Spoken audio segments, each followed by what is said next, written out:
히브리서의 말씀을 읽어보면 굉장히 논리적이고 논제를 가지고 이야기를 합니다. 무슨 얘기냐면 예수님은 유다지파 사람이고 예수님은 하나님의 대제장의 가문에서 태어난 것도 아닌데 그가 어떻게 우리의 죄를 사할 수 있냐? 이게 유대인의 질문이었습니다. 그러자 예수님이 누군지 그리고 예수님이 어떤 분인지를 계속 논증적으로 이야기를 합니다. 레위 계통의 제장들은 사람을 온전히 하나님 앞에 세우지 못한다라는 것을 23절에 말씀합니다. 그 이유는 뭐냐면 레위 자손들의 제장들은 그들은 오래 하지 못하고 한 명의 제장일지라도 그가 제장 직분을 감당한다는 것은 40년, 50년 그가 생애를 마지막 하면 그 제장은 또 다른 제장으로 또 넘어가게 된다는 사실입니다. 그래서 23절에 제장된 그들의 수요가 많은 것은 죽음으로 말미암아 항상 있지 못하지 않느냐. 제장이 아무리 대제장직을 감당을 잘할지라도 그가 죽으면 그 제장직은 다른 사람에게 넘어간다. 그러나 예수는 그냥 사람이 하는 그런 분이 아니라 예수는 영원한 하나님이시고 그 제장 직분도 갈리지 아니하는 영원한 대제장이심을 논증으로 지금 설명하고 있다는 사실입니다. 그래서 불명성, 절대성을 가지고 계시는 완전한 우리의 죄를 사하는 완전한 대제장이라는 사실입니다.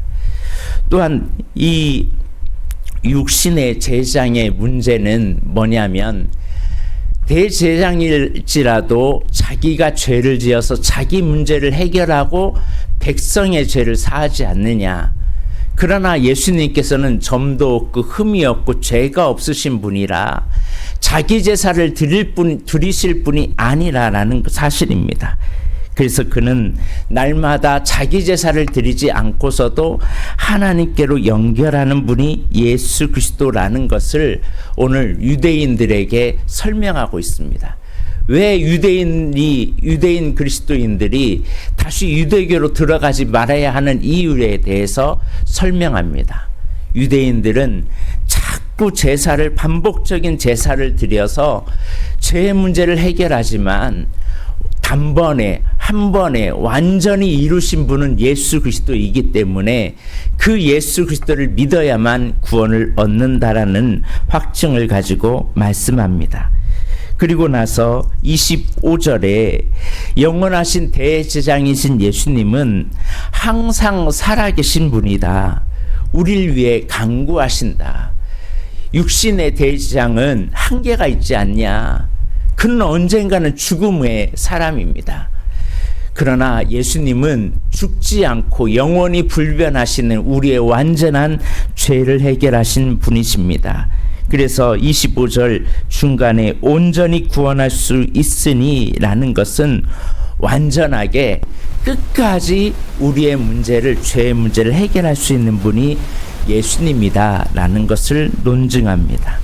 우리 대제장은 이토록 탁월한 능력으로 우리를 세워주시는 분이기 때문에 우리가 주님을 힘입어 하나님의 보좌 앞에 나아가는 그 특권을 얻었다라는 것을 논증으로 표현합니다.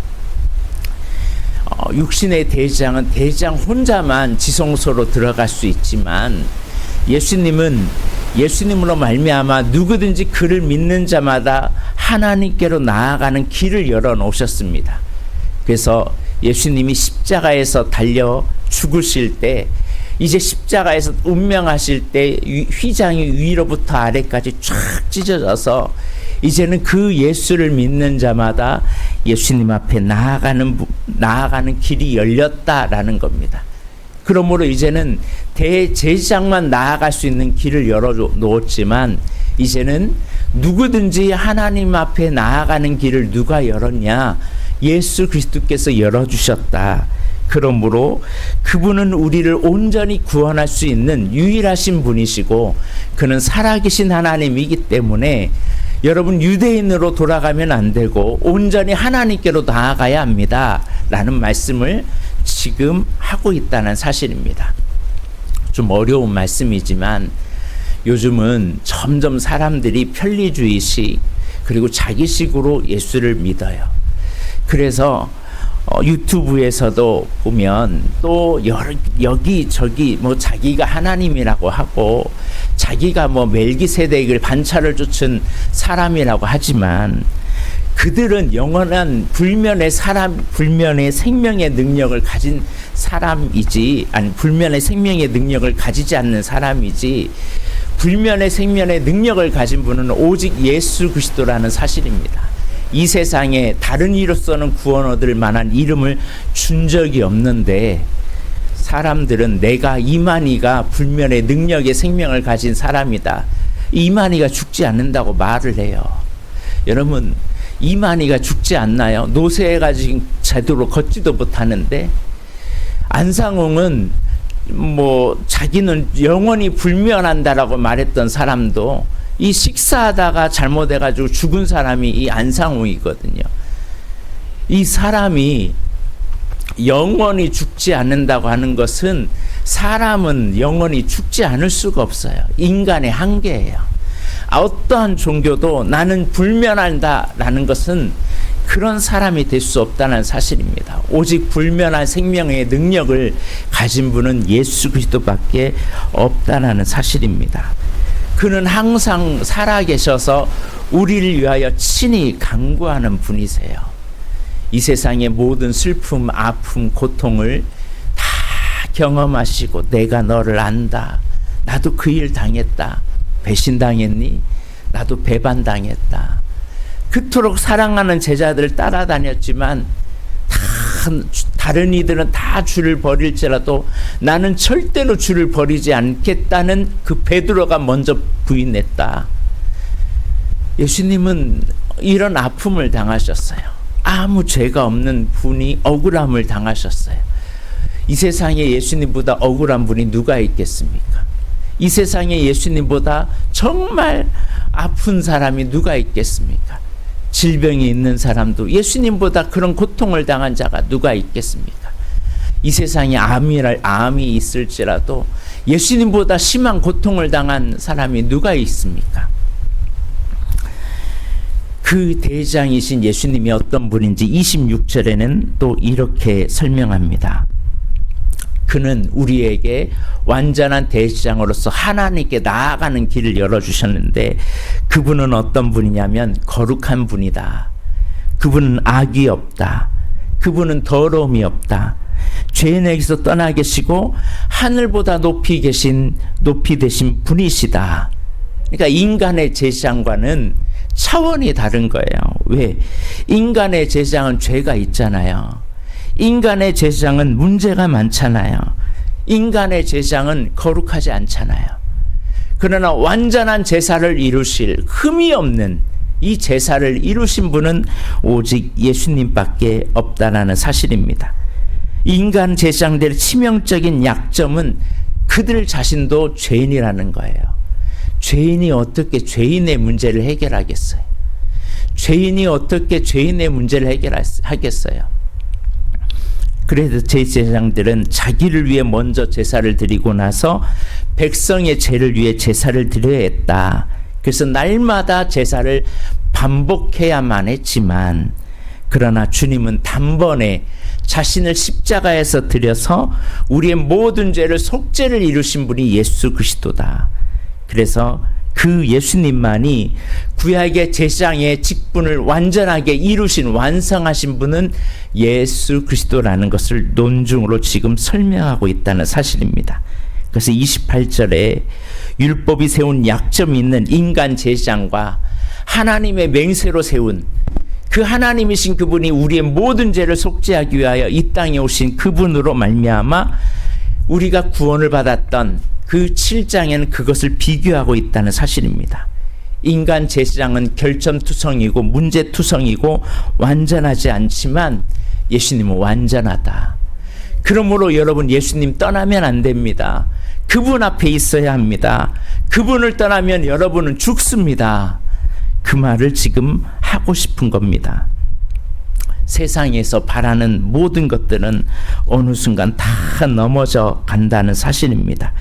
그래서 영원히 온전하게 하신 아들을 세우셨기 때문에 이 아들을 여러분 바라보아야 여러분의 죄를 속았을 뿐만 아니라 하나님께 온전하게 나아갈 수 있는 길이 열린 겁니다.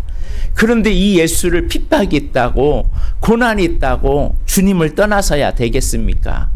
왜 다시 인간의 방법으로 율법으로 다시 돌아가려고 합니까? 율법의 한계는 있습니다. 인간이 아무리 의롭다 하더라도 어느 순간에는 나를 드러내요. 그게 우리 자신들이더라고요. 부끄러운 모습이지만 제가 참 이 젊을 때는 혈기도 많고 이게 제가 막 잘난 줄 알았어요.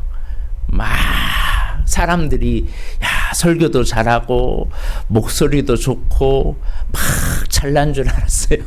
그래서 앞에 서면 막 내가 대단한 것처럼 어느 순간 여겨지더라고요. 이게 인간의 한계예요. 인간의 한계. 사람은 조금만 자기가 잘 되면 내가 드러나요. 내가. 하나님 그걸 꺾기 위해서 너 자신 부인해라. 네가 하는 게 아니야. 내가 하는 거지. 근데 어느 순간 오만이 드러나고 교만이 드러나고 자기 자신의 합리화를 드러나고 자기 공로를 드러내요. 이게 인간의 모습이에요. 그러니까 신앙생활 잘 한다고 하면서 어느 순간 자기 나를 주장하는 순간 우리는 사단의 밥이 돼요. 이게 인간의 대제장의 한계예요. 한계. 그러나 우리가 예수 그리스도를 바라보고 주님 앞에 나를 내려놓으면 내가 얼마나 추악한 죄인이고 교만한 사람인지 내가 얼마나 오만하고 자만했는지를 깨닫게 됩니다. 그래서 하나님 앞에 나를 쳐서 주님 앞에 복종하게 돼요. 여러분 바울이 되면서 얼마나 달라졌나요? 그래서 자기 자신을 날마다 십자가 앞에 못 박습니다. 왜? 그러지 않으면 자기를 드러내고 자기를 나타내고 자기를 막 높이려고 하는 이 교만한 것이 일어나기 때문에 날마다 자기를 쳐서 죽기까지 죽게 복종해요. 살든지 죽든지 오직 주님만을 높이려고 합니다. 왜? 자꾸 인간으로 가려고 하는 순간에 나를 주장하는 순간에 사단에 밥돼 있거든요. 죄가 왕노릇하고 있거든요. 그리고서 나를 안 안아준다고 막 올라오거든요. 이게 인간의 율법이 가진 한계예요. 한계. 그래서 우리는 완전하신 온전히 이루신 구원의 완성을 이루신 예수 그리스도 앞에 나아가야 할 줄로 믿습니다. 그분 앞에 나아가야 온전히 구원할 수 있는 그를 힘입어 하나님께 나아가는 자들을 온전히 구원할 수 있다는 사실을 우리가 깨닫고 나는 거룩하지도 나는 악이 없는 사람이 아니라 나는 더러움이 많은 사람이고 죄가 있는 사람이고 나는 늘 넘어질 수밖에 없는 사람이지만 그분 예수 그리스도 앞에 나아가면 우리는 흠이 없고 점이 없는 이젠 단번에 제사를 완성하신 예수 그리스도로 말미암아 우린 새 사람이 된다는 사실입니다. 한마디로 히브리서 7장에는 다른 이로서는 구원을 얻을 길이 없다. 인간의 방법으로 나아가려고 하지 마라. 인간 제사장들의 한계는 이렇게 명확하다. 이 약점을 가지고 있는데 이 약점을 해결하신 분은 오직 영원한 제사장이신 예수님 뿐이다. 그러므로 은혜의 보좌 앞에 오늘도 담대히 나아가자. 넘어지고 힘들어도 우리를 위하여 친히 간구하시는 그 주님 앞에 담대히 나아가자. 예수님을 힘입어 오늘도 살아가길 주의 이름으로 축복합니다. 모든 것을 완전히 이루신 분은 오직 예수 그리스도밖에 없다. 그리고 땅 이렇게 말씀을 마무리하고 있다는 사실입니다. 그러므로 오늘 우리 자신이 이 새벽에 예배를 드리면서 이 세상의 다른 것으로 만족하지 말고 다른 사람에게 집중하지 말고 오직 주님께 집중하길 주의 이름으로 축복합니다. 결론이 하나예요. 주님을 떠나면 우리는 교만할 수밖에 없고 주님을 떠나면 우리는 불완전한 사람이고 주님을 떠나면 우리는 넘어질 수밖에 없는 죄인이라는 사실입니다. 그러나 내가 주님 안에 있으면 주님이 거룩하신 것처럼 나도 어느 순간 거룩해지고 흠이 없고 하나님께 나아가는 은혜의 보좌 앞에 나아가는 길이 열립니다. 주님 앞에 나아가면 나를 위하여 친히 간구하시는 그 주님을 만날 수 있습니다. 오늘 모든 것을 이루실 그 주님 한 분으로 오늘 만족하고 우리의 중재자가 되신 하나님 앞에 오늘 나아가 주님 앞에 쓰임받는 오늘 저와 여러분이 되길 주의 이름으로 축복합니다. 기도하겠습니다.